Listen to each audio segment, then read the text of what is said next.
Россияне бегут из Крыма, потому что знают, что 4 июля украинский десант высадится в Крыму. Россияне не хотят из Крыма потом плыть вместе со своими пожитками, поэтому сейчас еще по мосту, который иногда работает, все-таки выезжают. Почему?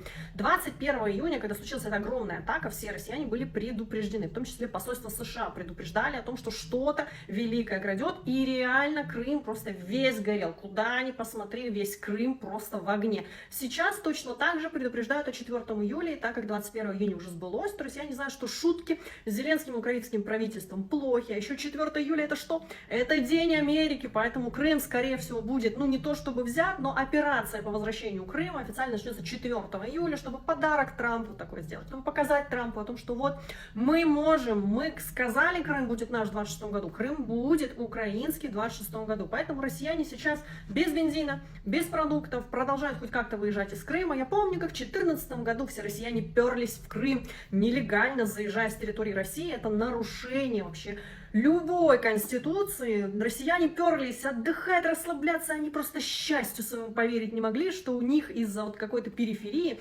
теперь будет настоящая черноморская жемчужина. И точно так же россияне сейчас собирают свои пожитки, берут своих отпрысков, своих старых пожилых людей и вот так вот с торбами, кто пешком через этот Крымский мост. Не потому, что он бомбится, а потому что бензина нет. Кто там по 20 человек в одной машине в той бедной ладе китайского происхождения едет. Но россияне валят. Так что история возвращается бумерангом. Как они все пришкандобывали, такие, знаете, припрыгивая, припеваючи о том: «Вау, Крым, спасибо, Путин!»